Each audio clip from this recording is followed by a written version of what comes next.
ang ganda ng pangalan niya, Verna Joy. Oo. Diba? Nung Verna Joy Periwinkle. Periwinkle. Wow. May lahi talaga kayong Amerikano?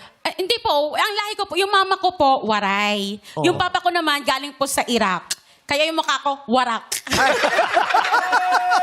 Pero, magandang version. Syempre Magandang naman. version.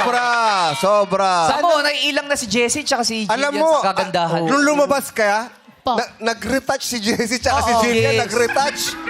Sorry ha, it's not my fault, girl. Si RK, kinukuna ka ng picture talaga. Ginawa ka niyang wallpaper. Talaga po. Oy, pasensya na. Wallpaper ng buong bahay to, Tinakapan mo.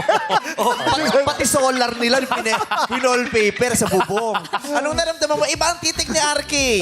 Well, I'm used to it naman. Oh. Sa mga guys po na love at first sight sa akin, sorry po, I'm taken. Ay, maraming nabigo kalalakihan sa sinabi Grabe. niya. Dahil sa wala ng pag-asa sa'yo si RK, ano sa palagay mo ang na-miss niya? Yung hindi niya matitikman, hindi niya mararanasan. Kasi taken ka na eh. Nako, sayang nga. Medyo nahuli ka lang. Kasi alam mo, itong ganda ko, perfect na. Wala ka nang hahanapin. Hindi generic. Organic! Anong meron ka na wala si Jillian? Ate, na-intimidate ako sa'yo. Oh, Jillian, Na-intimidate o natakot talaga, Jillian? isa lang masasabi ko, Ano Jillian. yun? I pity you.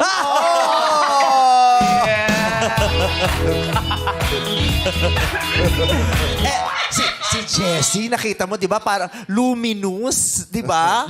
Luminous talaga. So, anong masasabi mo sa kanya? Ang ganda naman po talaga ni Madam Jessie. Kaso nga lang, syempre alam mo na kung saan ka lulugar. Leveling. Lulugar ka. Noted. Noted. Ano ba ang lamang mo kay Jessie? Syempre makikita mo naman yan. Nakaka-offend naman kung ako pa magsasabi. Alam mo na sa sarili mo yan. Sa tingin mo ba? Ayun yun. Sa tingin mo ba kung nakita ka ni Luis Manzano, baka hindi niya ligawan si Jessie? Baka hindi pansinin. Kasi ako, kung ako nakita, head turner ako eh. Paano Head turner! Oh, ang huli kasi nakakita dyan, exorcist. Si Emily Rose, head turner. Exorcist. Na-possess. Hindi naman 360.